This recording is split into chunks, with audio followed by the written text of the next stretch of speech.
Universidade Federal do Rio de Janeiro, mestre em cirurgia pela Universidade Federal Fluminense, com especialização em cirurgia oncológica no Brasil e na França. O Dr. Frutuoso alia a excelência científica a uma profunda sensibilidade espiritual. Professor universitário, membro da Academia Médica e autor de diversos capítulos em livros da área de saúde, é também um incansável pesquisador e divulgador do diálogo entre medicina e espiritualidade. Com uma obra respeitável de 10 livros sobre ciência espiritualista, entre eles o consagrado A Face Oculta da Medicina, traduzido para vários idiomas, ele vem contribuindo de forma marcante para o entendimento dos fenômenos espirituais à luz da ciência. Atualmente, coordena o grupo de trabalho de medicina e espiritualidade do CRE-ME do Rio de Janeiro e tem sido homenageado por importantes instituições pela sua trajetória de serviço à medicina e ao despertar da consciência. Com muito amor, Dr. Paulo César Frutuoso.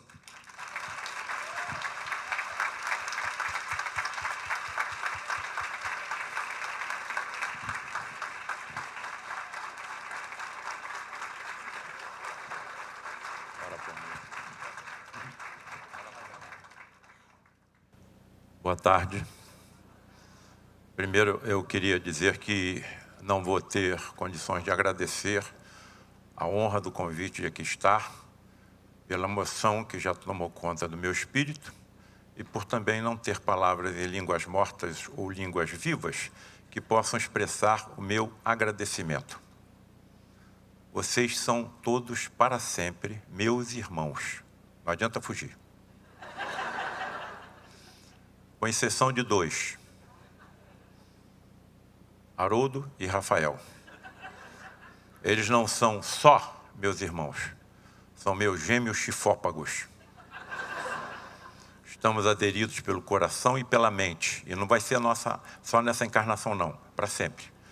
Eu já estou programando vocês serem meus filhos na próxima.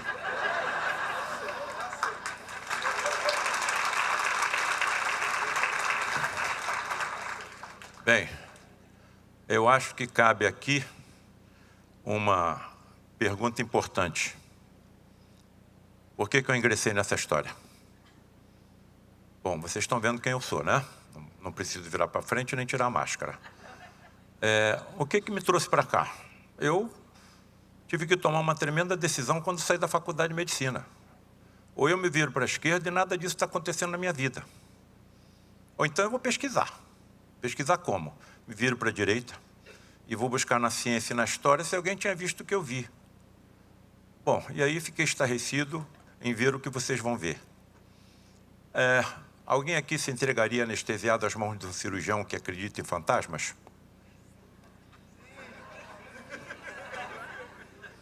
E se esse cirurgião confessar que acredita em fantasmas cobertos por lençóis?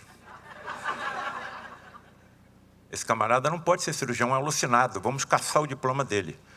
Bem, mas quando eu me virei por outro lado, eu comecei a ver grandes nomes da ciência e da história que tinham visto a mesma coisa que eu estava vendo e nunca mais parei de pesquisar.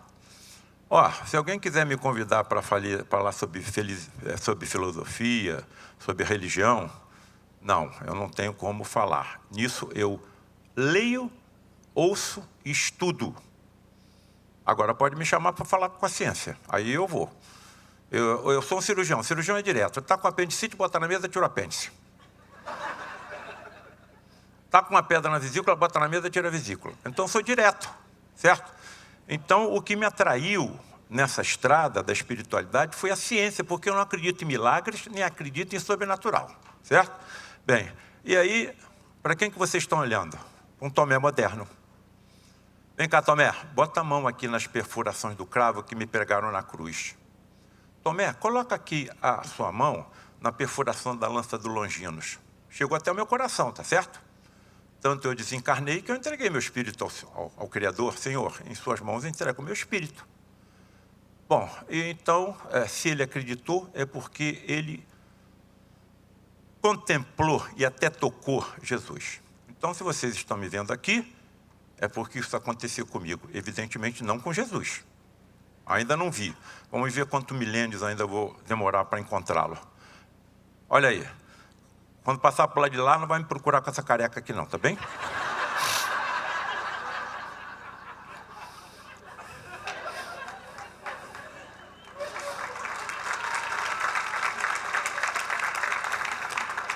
Nenhum cabelo cai da nossa cabeça que se não seja pela vontade do Criador, do Pai. Né? Agora, cada pelo que caía da minha cabeça, eu quase infartava. Certo? E olha que essa situação começou já eu saindo da faculdade de medicina, hein? Eu saindo da faculdade de medicina. Olha há quanto tempo que eu estou nessa estrada. Bem, é isso aí que me atraiu? Não acredito em fantasmas, não acredito em sobrenatural, não acredito em milagre, acredito em leis físicas, químicas e biológicas que a nossa ciência ainda não alcançou, mas vai alcançar. A nossa ciência é humilde o suficiente para confessar que só sabe o que acontece em 4% do universo. O que acontece em 96% do universo, a ciência não sabe ainda. Agora, nada existe oculto que não seja um dia revelado. E se nós mergulharmos nas ciências do multiverso, que você toca? Então vejam que nós estamos no início de uma estrada que eu não vejo o fim. Mas como eu sou imortal, eu vou aprender tudo. Professor Rafael, como estará seu conhecimento tecnológico e científico daqui a 100 mil anos? E daqui a 100 milhões de anos? E daqui a 100 bilhões de anos? E daqui a 100 trilhões de anos? Eu sei o que vai acontecer com ele e com todo mundo que aqui está. Primeiro, está todo mundo condenado à perfeição e à imortalidade. Segundo, vamos acumular cada vez mais conhecimento embasado em sabedoria e nos sentiremos cada vez mais felizes, porque vamos cada vez melhor praticar o amor em benefício do próximo. E olha o que eu vou falar agora, da natureza do planeta que nós habitamos. E nós sabemos o que está acontecendo com a nossa natureza. As florestas estão sendo incendiadas, certo? Bem, então... aqui estão as duas personalidades que mais me influenciaram na estrada que eu estou. Frei Luís, um frade franciscano alemão, que foi para o Brasil na primeira metade do século XX, se radicou na região serrana, onde realizou tamanhos prodígios que passou a ser considerado um verdadeiro santo. Até onde eu percebo, os prodígios que aconteciam com ele estavam relacionados com a sua mediunidade. Frei Luís era um poderoso médium.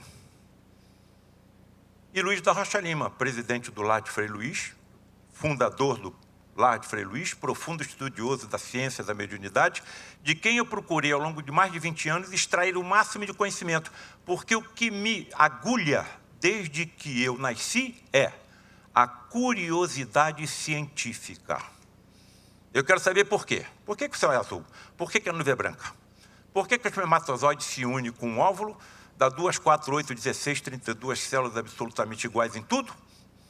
E, de repente, uma dessas células se transforma no hepatócito, outra no osteoblasto, outra no neurônio. Se são absolutamente perfeitas e iguais em tudo, o que é que está comandando essa diferenciação?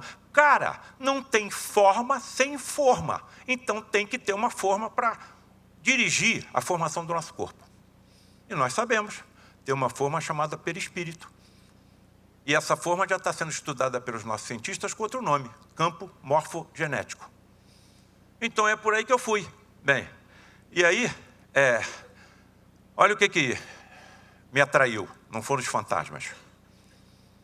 Foi a presença de um fluido de tremenda energia presente em todos nós. E também em todos os seres vivos, sejam eles vegetais ou animais.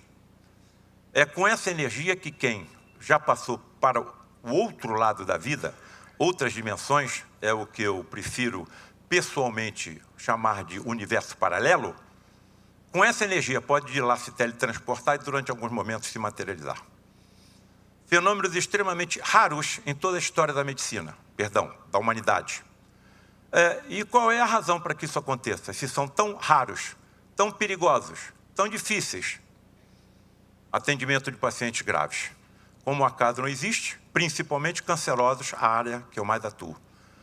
Estou completando esse ano 50 anos de cirurgião. A maior parte dos pacientes que eu operei foram cancerosos. Quantos eu operei? E hoje a situação é completamente diferente. Eu estou entrando com microcâmeras de televisão dentro dos corpos humanos. A primeira cirurgia minimamente invasiva que eu fiz, demorei 5 horas. Os meus residentes do Hospital Universitário Pedro Ernesto levam 20, 25 minutos. São mais inteligentes, têm uma capacidade do desenvolvimento da inteligência mais rápida do que a minha, Então, trabalham em 3 dimensões, vendo 2, muito melhor do que eu. Então, o que eu estou fazendo e por que eu estou aqui? Estou colocando testemunhos em livros, direcionados a todos os interessados, mas principalmente a quem? A classe a qual eu pertenço, onde 80% não consegue acreditar em nada além da matéria tangível. E, evidentemente, aos jovens. Não tenho preocupação com meus colegas, não. Estudam até a exaustão. Trabalham dia e noite, ensinam tudo que sabem aos mais jovens. Passa por lá de lá, o que é que vai pesar? O que fizeram, não o que acreditaram.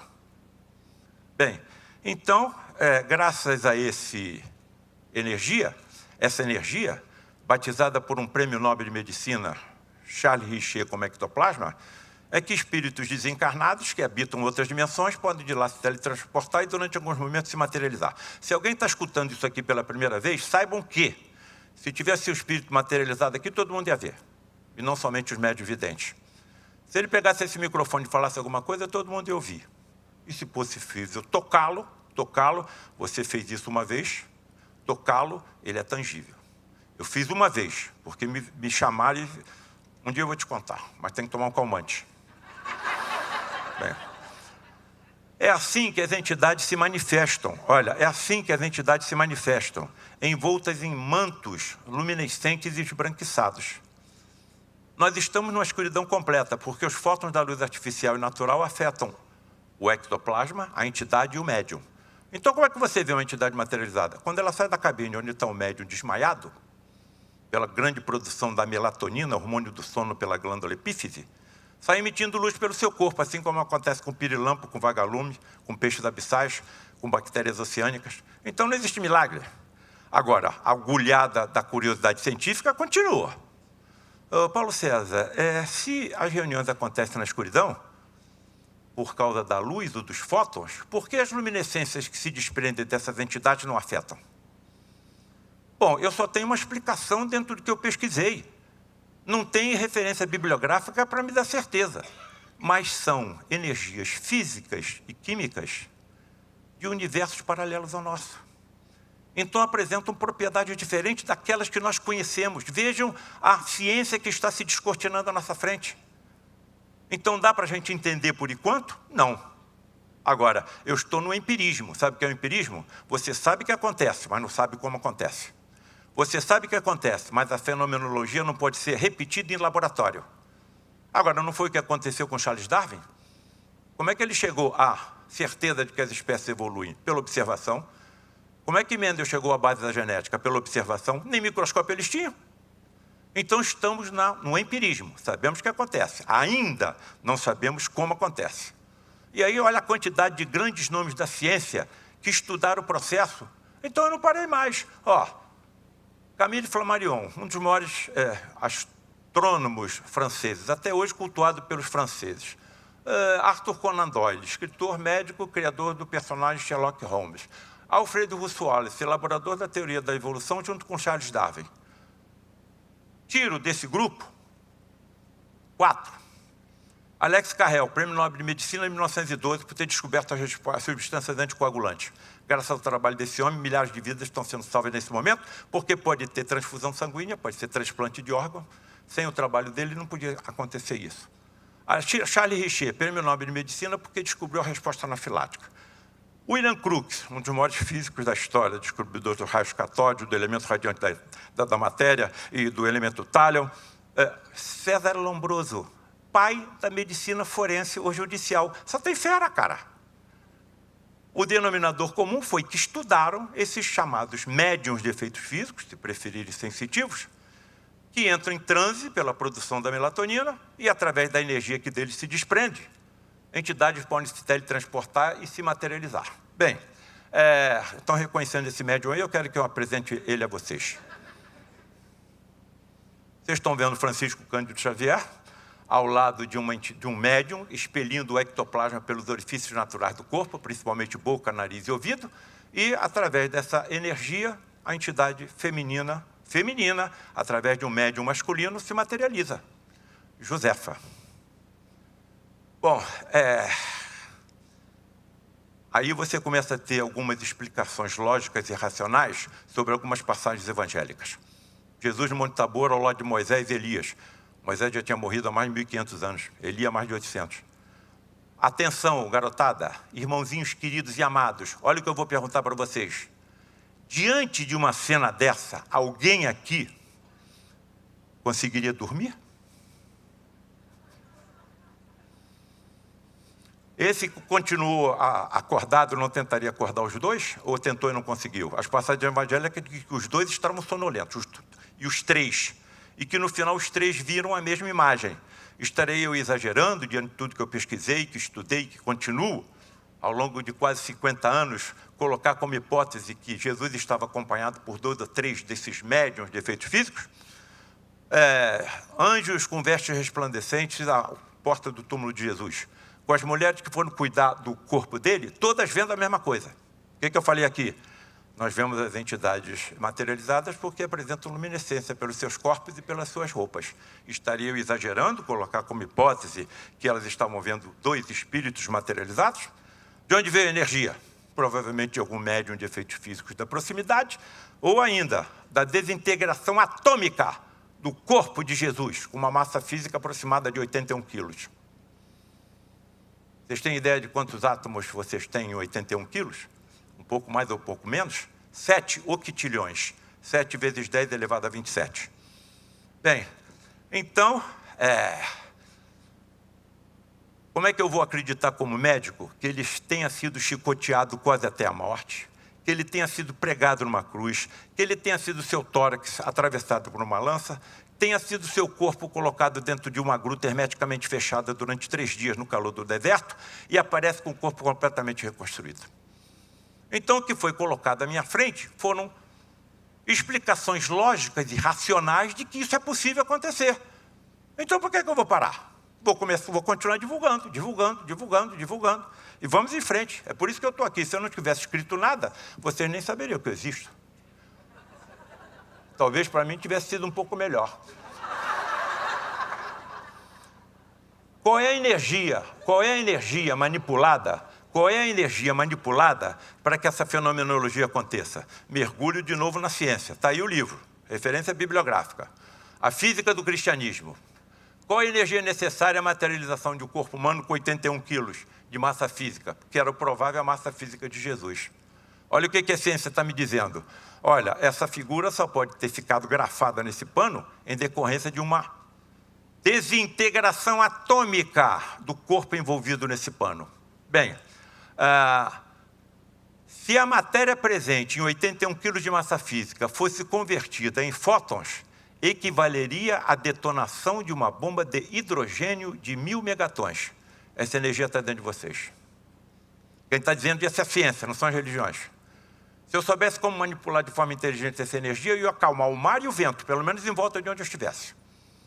Agora, eu preciso ainda ter conhecimento científico e ter, provavelmente, uma composição genética adequada para fazer isso com o corpo físico que eu estou usando no momento. Não chegou o momento, mas isso um dia vai acontecer.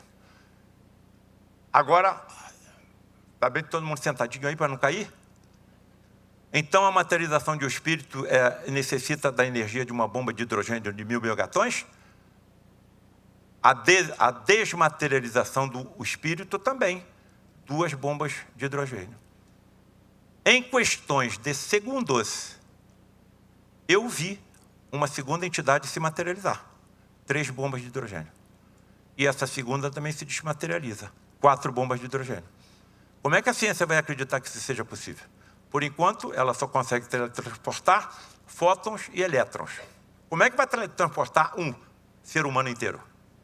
Bom, mas eu tinha que botar isso em público, porque isso acontece. Bem, então eu coloco aqui 4 reflexões, utilizando para me ajudar o pensador de Rodin. E se o médico estivesse presente de uma sessão em que isso acontecesse? E se quem se teletransportasse e se materializasse fossem médicos desencarnados, habitantes de outros universos? E se fosse possível diálogo entre esses que se transportam e esse que ainda aqui está? E a 4ª reflexão. E se tais diálogos se prolongassem por 40 anos? Pois foi exatamente o que aconteceu comigo. Como é que eu vou voltar? Vou voltar para onde? Começar tudo outra vez? Sermão da Montanha? O assassinato de Jesus na cruz? O seu teletransporte e a sua materialização durante 40 dias? Tudo isso aconteceu. Só que eu não posso ficar algemado ao que aconteceu há 2000 anos atrás. Eu quero entender como que isso é possível. Como é que é possível alguém cuspir na terra e curar um cego de nascença? Como é que é possível, há 2000 anos, alguém curar um leproso? Fazer um paralítico andar sem conhecer toda a estrutura óssea, muscular e nervosa do corpo humano? Ele tinha que ter aprendido isso e aprendeu. E segundo Emmanuel, os sistemas planetários onde Jesus se desenvolveu nem existem mais. Não é o que vai acontecer conosco? Claro. Nós estamos caminhando para a perfeição. Essa velocidade vai depender do livre-arbítrio de cada um de nós. Aí está o Lar de Frei Luís, o maior centro espírita do Rio de Janeiro. E o maior centro espírita do Rio de Janeiro é comandado por uma entidade católica.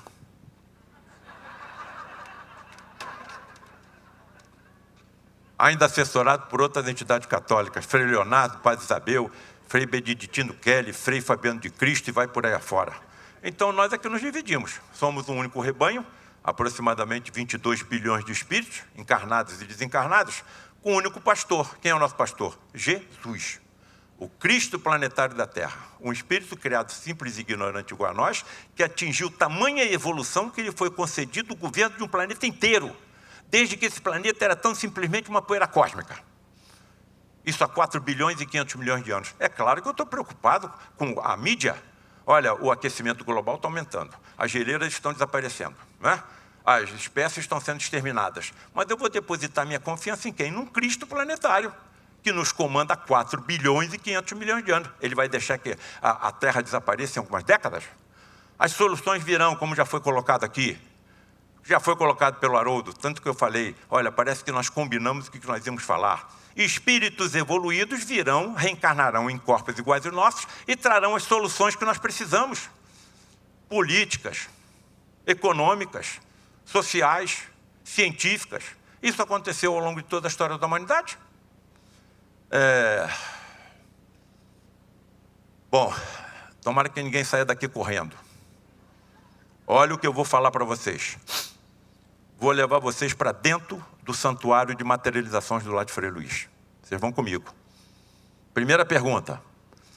Para que se construir uma estrutura dessa no meio de uma floresta, no alto de uma montanha, no bairro de Jacarepaguá, no Rio de Janeiro? Quanto custou? Para quê?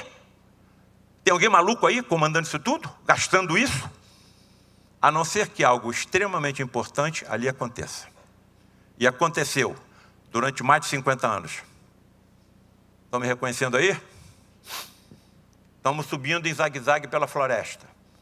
Vamos entrar dentro da nave de materializações.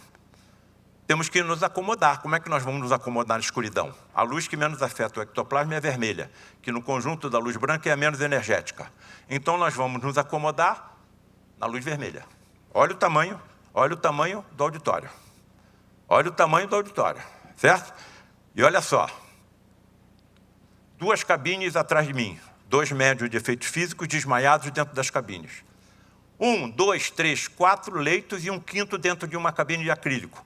Nessa cabeceira, o amigo de vocês ficou sentado durante mais de 40 anos. Estou lá até hoje, certo?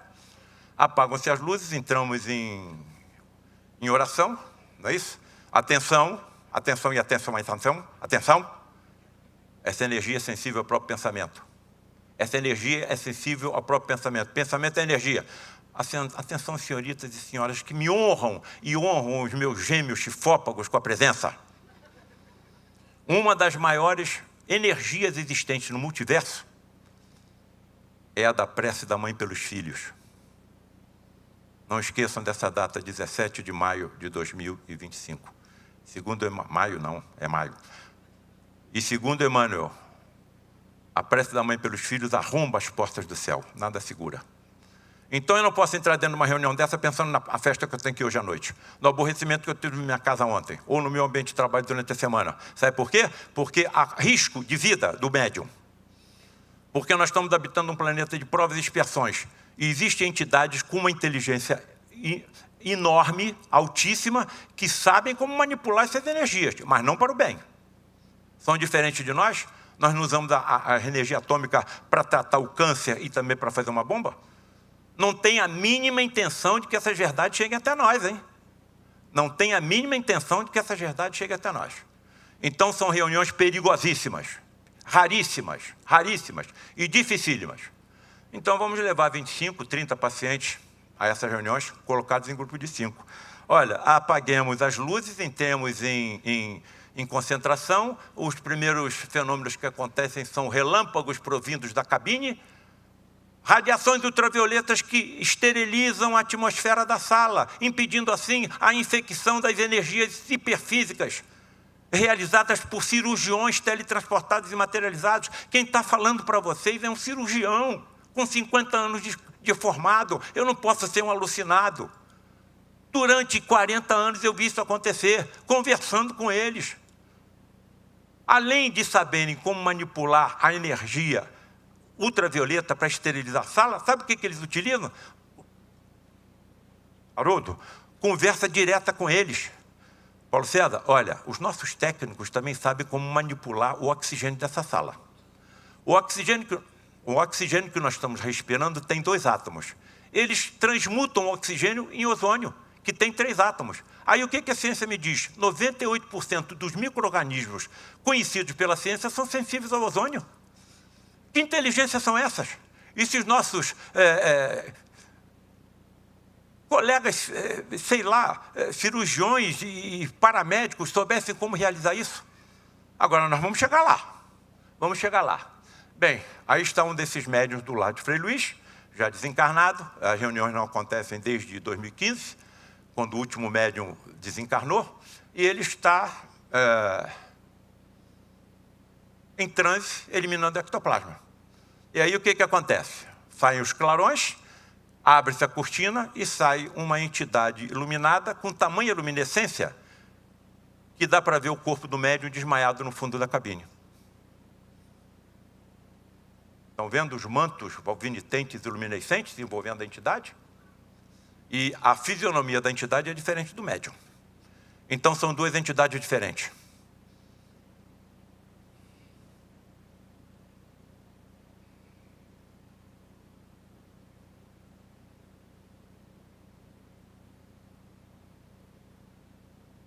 Principalmente quem? Médicos. Sabe quem é que está aqui? Frederic von Stein, cirurgião do exército nazista.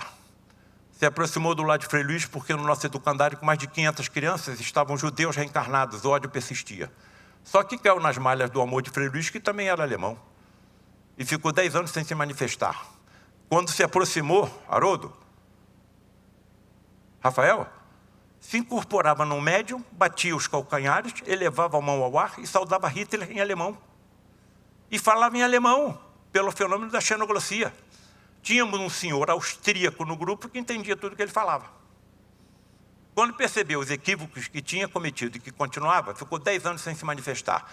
Quando voltou a se manifestar, o médium Gilberto Arruda já estava no grupo e os maiores fenômenos que eu pesquisei ao longo de, por enquanto, 47 anos, ali aconteceram, diante de tudo que eu pesquisei.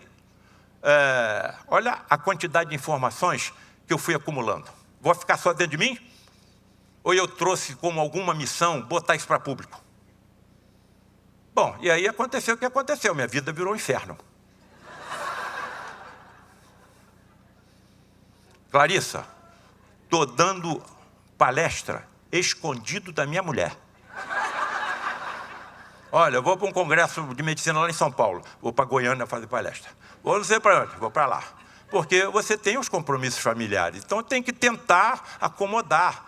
Até que chega um momento que... E não é muito crente não, hein? É meio descrente, hein? É meio descrente. Bom,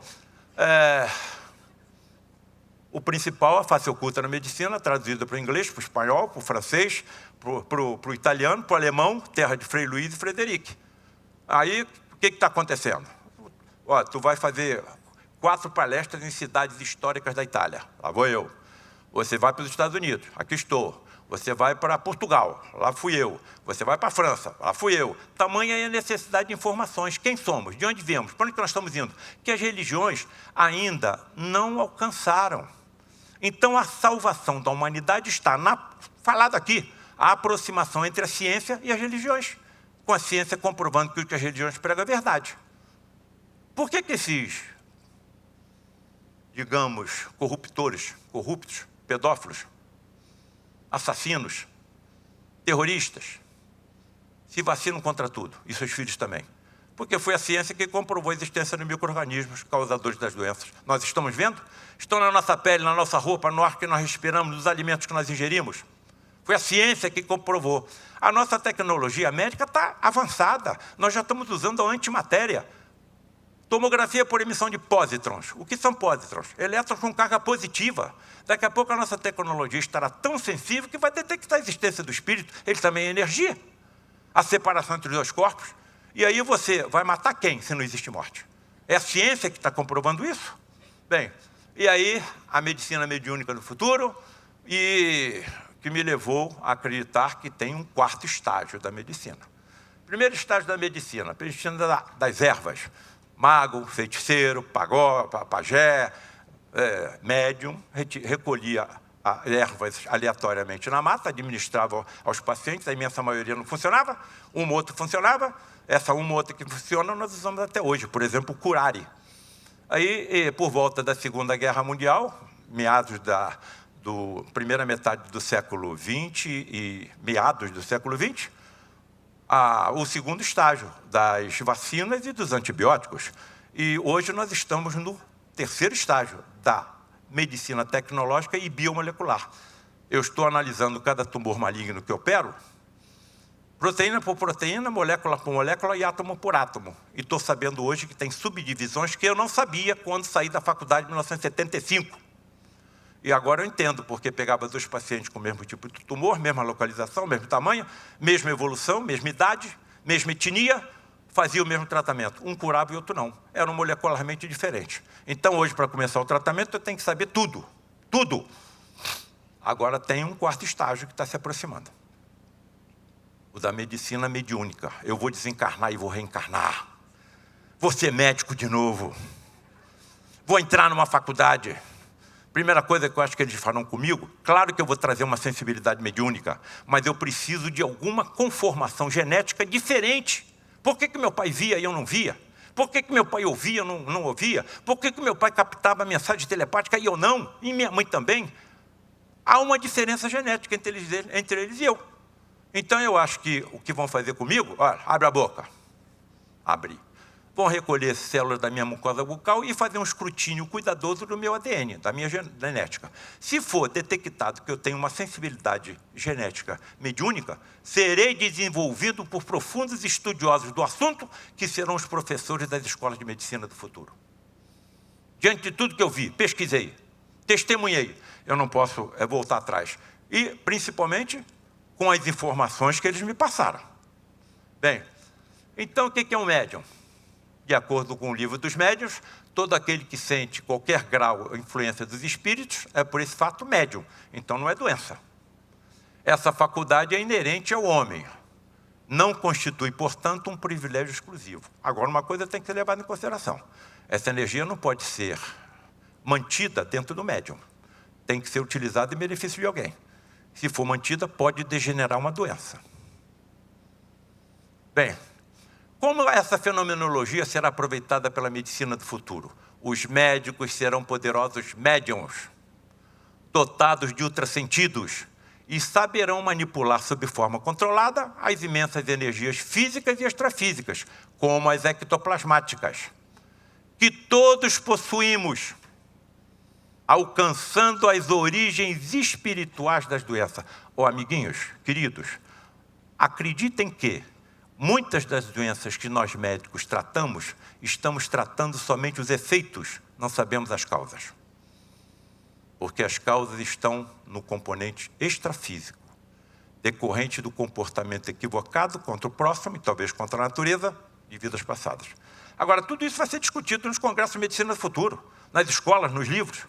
É só questão de tempo. Bom, então aqui está a sede de muitas das doenças. O perispírito, que é a forma do nosso corpo físico. Agora, qual é a diferença entre eles e nós? Esses médios ostensivos. 7%, de acordo com a referência bibliográfica, do livro Experiências Psíquicas Atrás da Cortina de Ferro. Qual é a diferença entre eles e nós? A glândula pineal. Deles é diferente. E aí a gente cai, novamente, na ciência. Nosso colega Sérgio Felipe de Oliveira, através de pesquisas da glândula, com raio-x e tomografia, revelou a presença dos cristais de apatita magnetizados. Quanto maior o número desses cristais, maior a capacidade de uma pessoa captar e exteriorizar energia. Agora, o que é que está detectando o número de cristais de apatita na minha glândula pineal e na de vocês? Até onde eu percebo, a própria genética. Aí está o que ele encontrou. Então, um médium com a genética para cristais de apatita em sua glândula pineal, e sinapse adequada, Haroldo, olha quem aqui está fazendo palestras maravilhosas sobre isso, o nosso colega Décio. Vale a pena você ouvir, bora entrar na internet. Poderá, então, captar e utilizar de forma inteligente as suas energias físicas e extrafísicas. Então, nós estamos no caminho, certo? Agora, lembro aqui aos meus amiguinhos queridos, aos meus irmãos, aos meus entes queridos, que a maior parte do meu trabalho, envolvendo medicina e espiritualidade, está baseada em diálogos travados com médicos desencarnados, incorporados em médiums ou materializados pela ectoplasmia, que coloca na minha situação, tá? Bom, ao longo de 1978 até 2015, quando o médium, através de quem ele se materializava, teve a sua casa dentro do lar de Frei Luiz invadida, foi torturado e assassinado. Geralmente esses médiums têm morte violenta. Um desses lá no Nordeste foi assassinado pelo caseiro, e depois o caseiro nem se lembrava do que tinha feito. A rigor, nós sabemos. Olha que quando o Frederic se materializou e foi fotografado, trouxe um lírio nas suas mãos. Um lírio. Quando o Frei Luiz habitava o convento, na cidade de Petrópolis, era quem cuidava dos jardins do convento e adorava lírios e violetas. E o lírio ficou, por nós, considerado o símbolo de Frei Luiz. Bom, então, medicina, espiritualidade e mediunidade. Então, aqui estão seus 4 livros, por enquanto. A Face Oculta na Medicina, a Medicina Mediúnica do Futuro, Câncer, Aspectos Históricos, Científicos e Espiritualistas e Medicina Ectoplasmia. Então, está baseado no que eu conversei com os meus colegas. Certo? Bom, poderão no futuro os colegas espirituais nos esclarecer sobre as causas kármicas das doenças? Sim, poderão. Frederic, o que aconteceu em vidas passadas com esse paciente portador de um melanoma disseminado, um tumor maligno das células que produzem a melanina, que dão cor da nossa pele? Por que eu perguntei isso para ele? Olha o melanoma. Faz uma cintigrafia do paciente. Cada ponto negro desse é um tumor.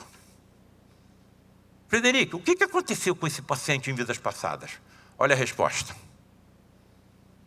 Vilipendiou, ultrajou de leprosos. Então, mais uma vez, está evidenciada a lei de ação e reação. Eu vou fazer o que eu quiser, eu tenho livre-arbítrio, agora isso vai ficar grafado no meu perispírito.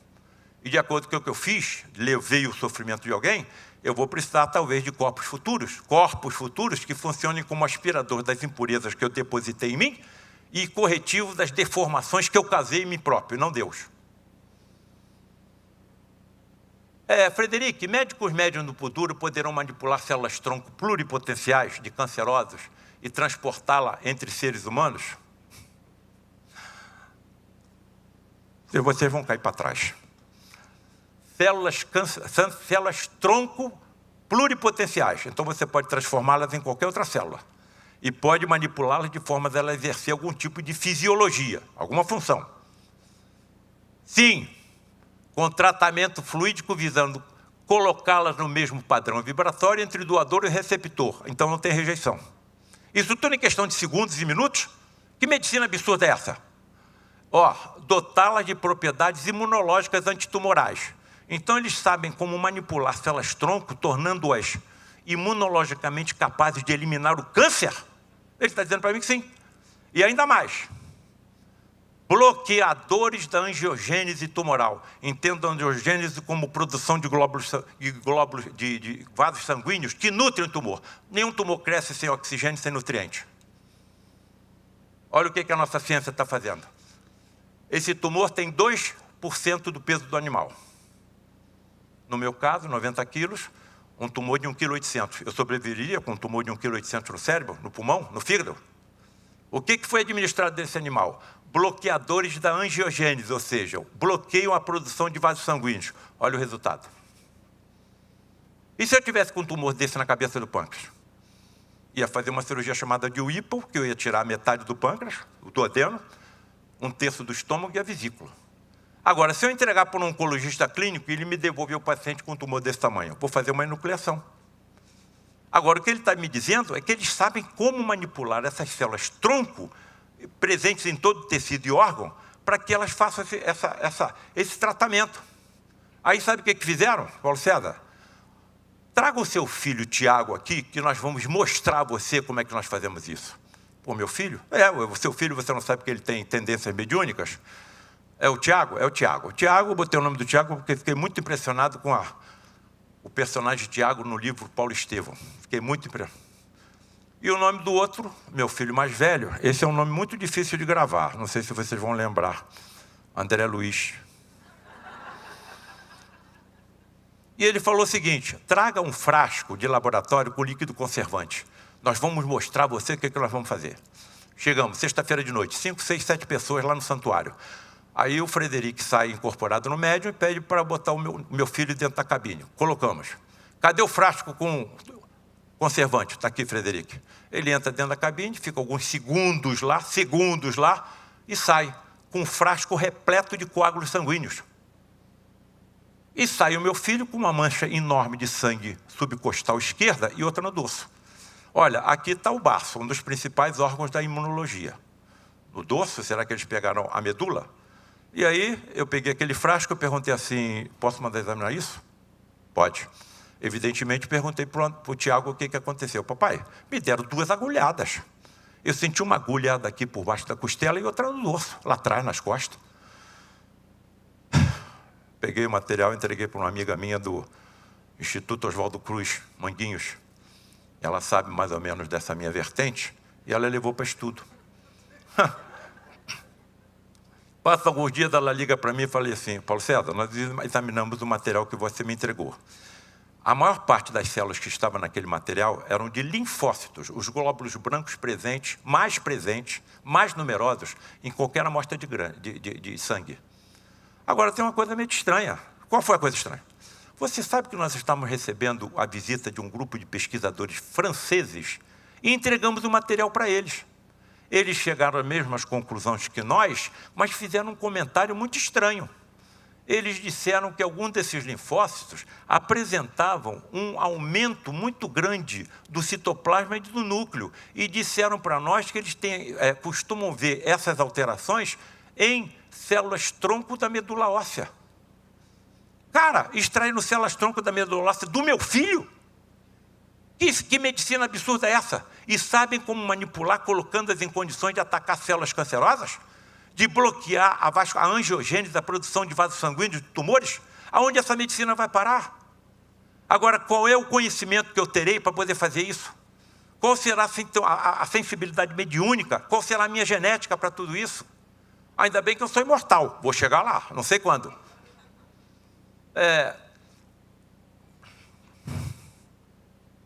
Será que eu vou contar? Vocês vão sair daqui correndo. Bom, chego eu, olha, cabeludo, hein? Ficava numa sala de tratamento dos pacientes. Mais grave, reunião pública. Vem cá, Rafa. Não vou te operar, não. Vem cá. Rápido como quem rouba. Aí eu tirava o meu relógio e botava do lado. Sentava. Eu ficava em oração com um grupo, enquanto Frederico cuidava dos enfermos. Tirava o meu relógio e botava assim. Acaba a reunião, vou pegar o relógio. O relógio sumiu. E ninguém tinha se aproximado de mim. Aí o Rocha Lima vinha na sala, correu tudo bem? Doutor Rocha Lima, o meu relógio sumiu e ninguém chegou perto de mim. Não traga instrumentos, materiais metálicos nem valiosos para cá, porque a manipulação de energia nessa sala é tremenda. Chame o médio Gilberto Arruda de volta. Voltou o Gilberto, eu estava no carro indo embora. A reunião tinha acabado, reunião pública. Na penumbra, eu, um outro colega médico, Gilberto e Luiz da Rocha Lima. Aí o Luiz da Rocha Lima fez o seguinte: Gilberto, estenda a sua mão. Aqui está o Gilberto. Aqui está o Rocha Lima. Entrem em concentração e oração. Ficamos durante alguns segundos. Rapaz, eu vejo o Gilberto sofrer um estremecimento de todo o corpo, como se tivesse recebido uma descarga elétrica. E esse estremecimento se transmite ao corpo do Rocha Lima. Nesse momento, ele desloca a mão do Gilberto e aponta para mim. Aqui está o seu relógio, não o traga mais para essa sala. Aí eu falo, ué, espíritos mal intencionados desmaterializaram o seu relógio e nós conseguimos recuperá-lo. Será que eu estava desencarnado? Não é você. Não é. Cara. Agora, nós estamos diante de uma plateia erudita. Vocês todos são instruídos. Agora, raciocina comigo. Pergunta para o Wagner Assis, diretor da Cinética, do filme Nosso Lar. Ele perguntou a um dessas entidades, né? Charles Pierre, austríaco, com especialidade em doenças dos olhos e com descendência francesa. Como os espíritos conseguem teletransportar objetos?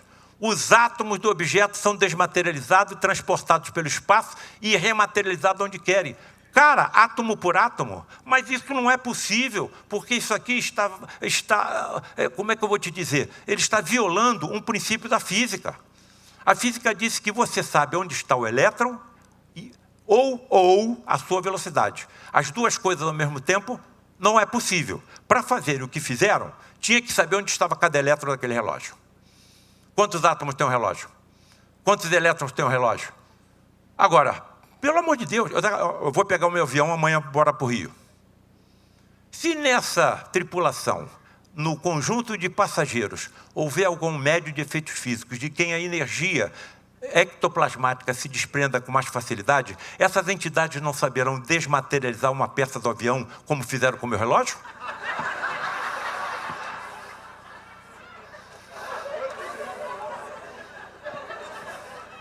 Sabe qual é a resposta? Sabe qual é a resposta? Óbvia.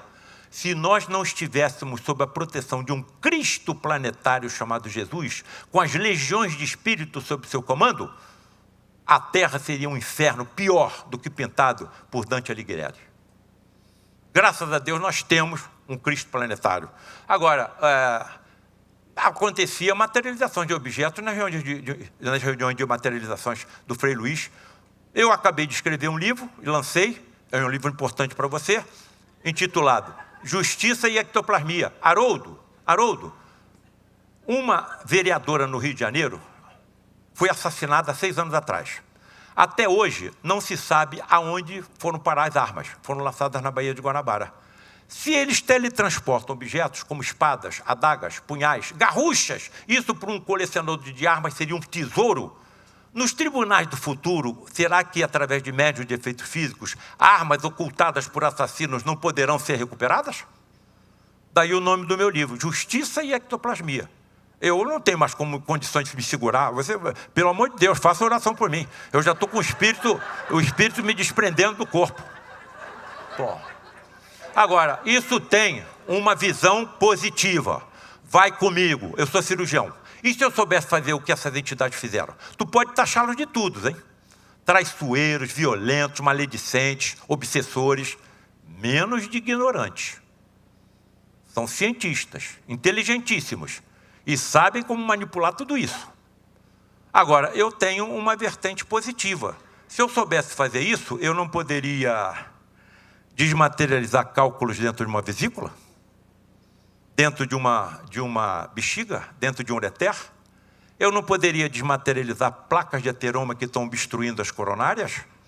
Eu não poderia desmaterializar tumores malignos no pulmão, no cérebro? Tudo isso é feito de átomo. Aonde vai parar? Ou não vai parar? Tem fim isso? Eu não consigo perceber, mas eu vou chegar lá. Bem, qual é o médico que vai acreditar nisso? Atenção para a mensagem, para a imagem que será mostrada. Guarda para sempre. Olha a imagem que eu vou mostrar para vocês. O médium Gilberto de Efeito Físico cuidando de um paciente no leito. Olha o que está saindo pela boca e pelo nariz. Uma substância branca, ectoplasma. E se isso tivesse acontecido há 2000 anos atrás, o que eu pensaria? E se eu tivesse conhecimento científico que me permitisse teletransportar células do seu perispírito para o seu olho? Agora, o médico médium do futuro saberá até onde pode ir.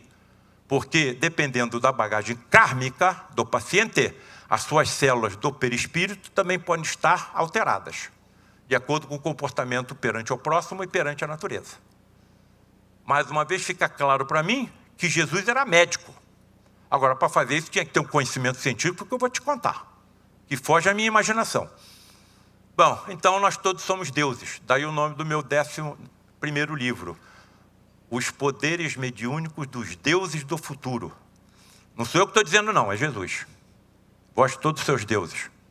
Aqueles que acreditarem em mim farão as mesmas obras que eu faço e outras maiores ainda.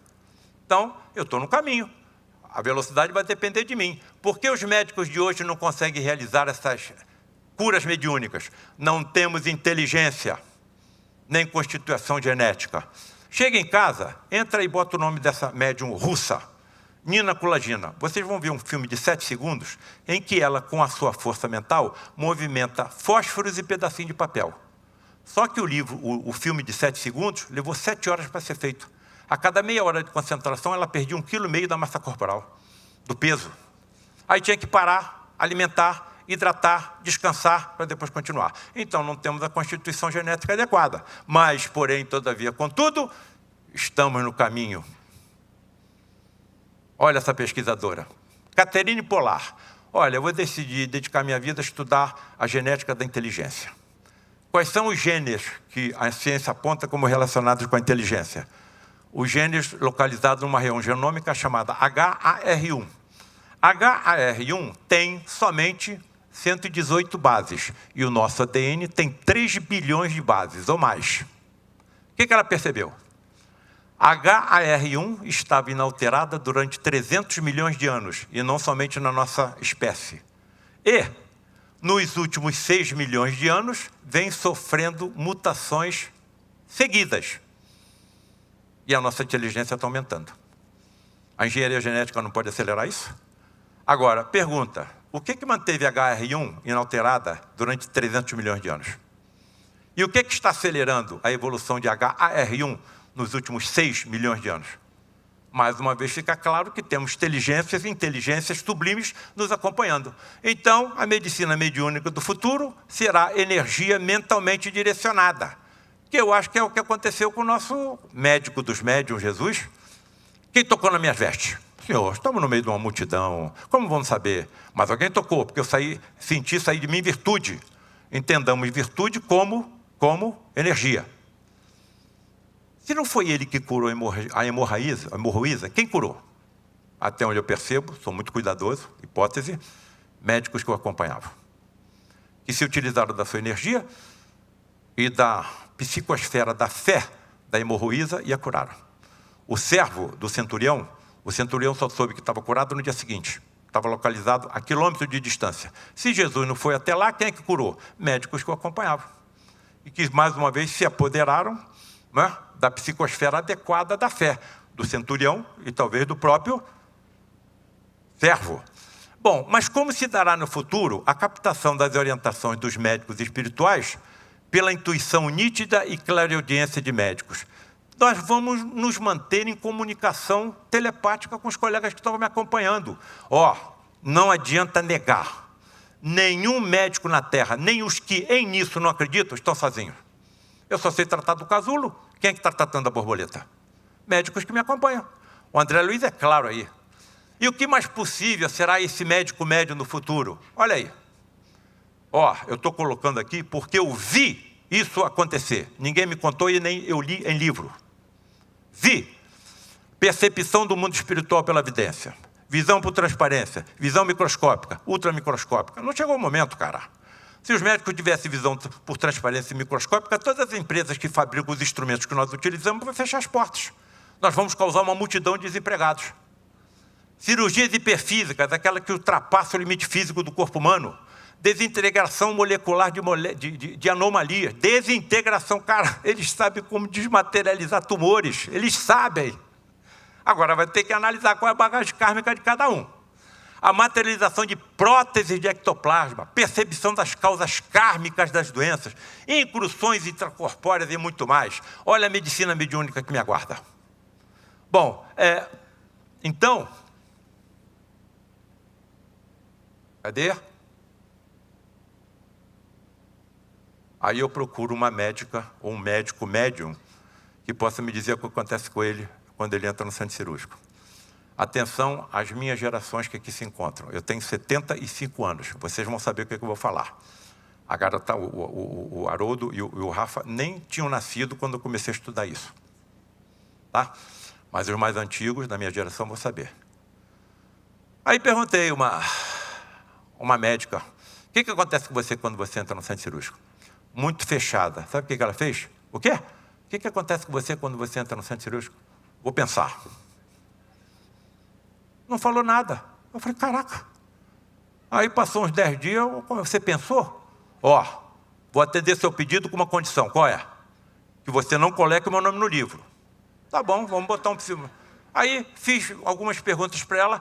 Ela disse o seguinte, mandou como resposta por e-mail, cada resposta enorme. Haroldo, a resposta que ela estava dando era tudo que eu já tinha colocado em 12 capítulos desse livro chamado Medicina Mediúnica do Futuro, e ninguém sabia que eu estava escrevendo livro nenhum. Ela diz que entra num centro cirúrgico, ela vê mais médicos espirituais do que nós. Nenhuma equipe está sozinha. Aí ela se vê ladeada por 2 médicos que ela chama de mentores. Ela vê o interior dos corpos, entra dentro do interior dos corpos e começa a ver os órgãos por dentro. Por isso ela não queria colocar o nome dela no livro. Aí sabe o que ela faz? Ela entra dentro das células, ela vê cromossoma, ela vê mitocôndria, ela navega pela corrente sanguínea, vendo a hemácia passar por cima, por baixo, pela direita e pela esquerda. A garotada da minha geração. Me lembrei de um filme de ficção científica chamado Viagem Fantástica. Mas você não, você é criança. Estou falando agora, tá, de 70. Em que cientistas miniaturizam um submarino com médicos dentro, injetam no paciente com uma lesão cerebral, eles vão até lá e eliminam a lesão com raio laser. Eu vou botar o nome desse capítulo de Viagem Fantástica.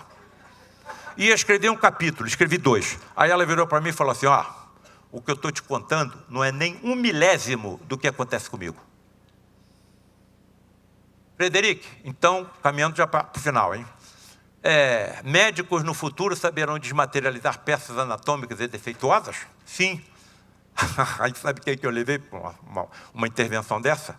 Um professor meu que me ensinou tudo que sabia da cirurgia do câncer durante 20 anos e desenvolveu uma insuficiência mitral. O coração bombeava o sangue para frente e vinha para trás, acumulava no pulmão. Quando acumula no pulmão, asma cardíaca. Não acreditava em nada. Já estava indo para o Instituto do Coração em São Paulo botar uma prótese. Professor, sei que não acredita em nada, ninguém vai lhe cobrar nada, o senhor gostaria de ir assim, assim, assim, da reunião? Vou.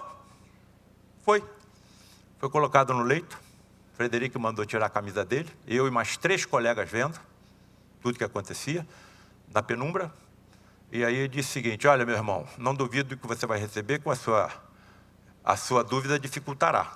Aí levou a mão em cima de uma lâmpada elétrica em cima do leito, tirou o potenciômetro e ficou uma luz azul muito clara. E nós víamos tudo o que ia acontecer. Massageou o tórax do meu professor e, sem se descuidar, falou assim, Paulo César, aquela voz germânica, Paulo César.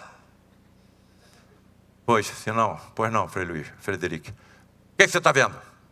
Olha, fale em voz alta para os seus amigos.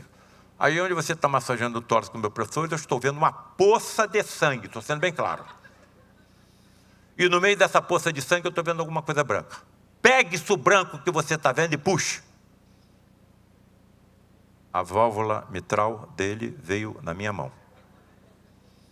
Lembre-se que eu sou cirurgião há 50 anos. Eu não viria para cá para contar fantasia, tá bem? Estamos juntos. Sabemos que somos peças de um quebra-cabeça que está sendo montado para salvar a humanidade. Comigo estava um cardiologista. Pediu a peça. Paulo César, até a cordoalha tendinosa está aqui. Um conjunto de filamentos que impedem que a válvula mitral abra mais do que deva. Quem estava vendo isso na peça era um cardiologista, em 1981. Posso fazer outra pergunta? Pode. Se a válvula mitral dele está na minha mão, como é que ele está vivo? A medicina de vocês saberá como fazer isso no futuro. Nós fomos desintegrando molecularmente, átomo por átomo, molécula por molécula, a válvula defeituosa. E à medida que ela estava sendo desmaterializada, nós fomos materializando no local uma prótese de ectoplasma, que adquire as mesmas características do receptor e não tem rejeição. Um mecânico de automóveis não podia me dar essa resposta, não. Se esses caras sabem como desmaterializar uma válvula mitral, os médicos médium do futuro vão poder desmaterializar e, simultaneamente, colocar uma prótese que ocupe totalmente o lugar de um coração? É isso que eles estão me mostrando lá no fundo? Isso pode ser feito com o fígado? Isso pode ser feito com o rim? Isso pode ser feito com os olhos? Isso poderá ser feito com o cérebro? Estou colocando como suposição, mas estou mostrando o testemunho que me foi colocado. Para acabar, agora eu vou precisar de vocês. Vou precisar de vocês, hein? Recebo uma carta de um cirurgião cardíaco de Goiás. Prezado doutor Paulo César, meu nome é CV e ao término de uma cirurgia... caraca, alguém me ajude aqui, pelo amor de Deus. Estou sem meu neto, meu neto de 6 anos, para acabar. O que eu faço agora? E agora? É para acabar mesmo. O que eu faço?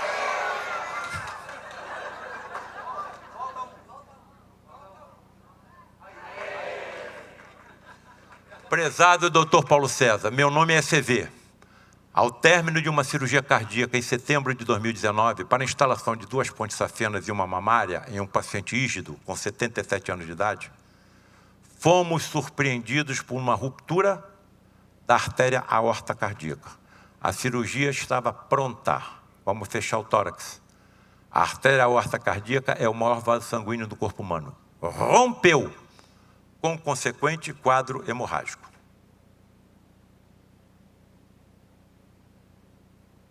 A impressão que você tem é que tem uma torneira de sangue aberta. Esta era a situação, uma inundação de sangue decorrente da ruptura da artéria aórtica. Essa é a vida do cirurgião. Quando corre tudo bem, tudo bem. Quando não corre, é isso aí. E a família está lá esperando. E a cirurgia já estava pronta.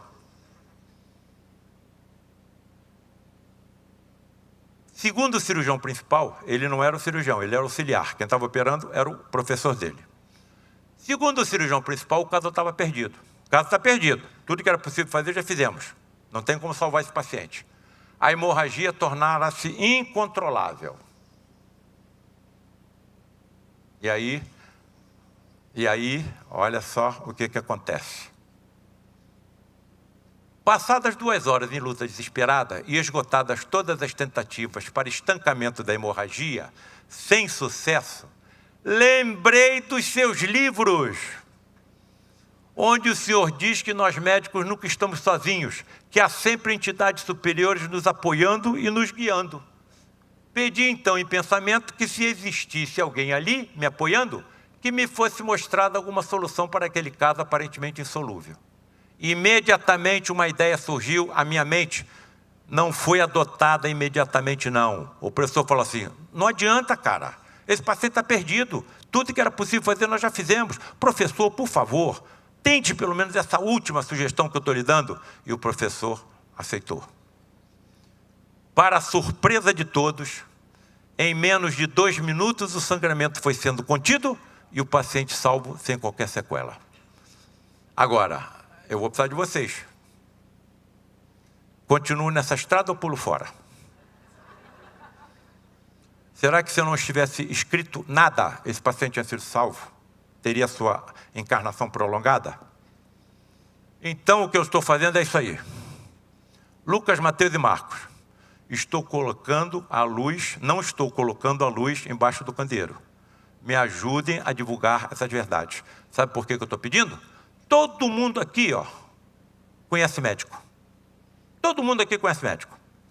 E eu mostrei que o livro A Face Oculta na Medicina está traduzido para mais 5 idiomas pela Amazon, inclusive inglês. Então, se alguém puder empurrar essa semente aí no colo de algum médico, eu acho que é importante pelo trabalho que nós estamos fazendo.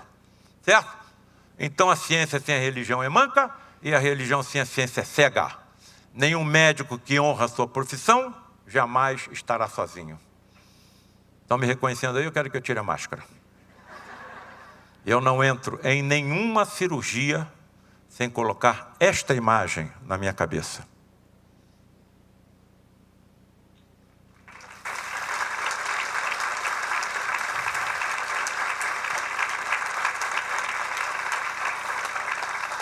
Que Deus me ajude, sempre é bom pedir. Quando eu não peço, os meus assistentes, qual é, professor? Não vai falar nada, não? E termino o meu agradecimento, entregando o meu agradecimento a Maria Santíssima. Ave Maria, Senhora do Amor, que ampara e redime. Ai do mundo se não fora a vossa missão sublime. Cheia de graça e bondade, é por vós que conhecemos a eterna revelação da vida nos seus dons mais supremos.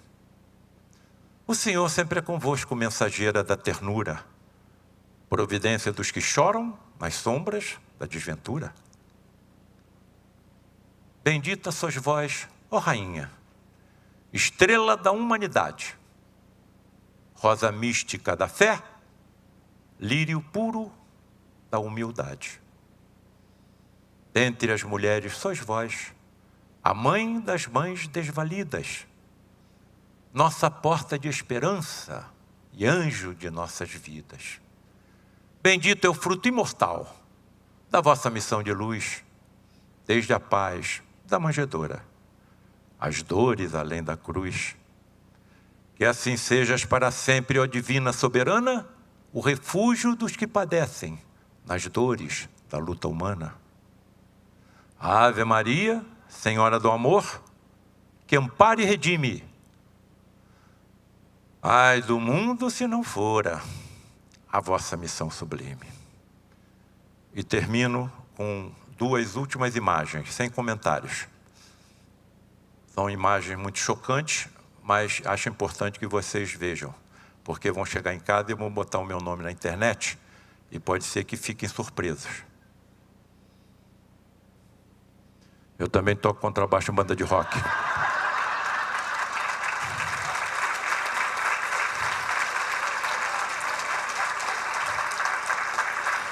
Eu também sou dançarino profissional.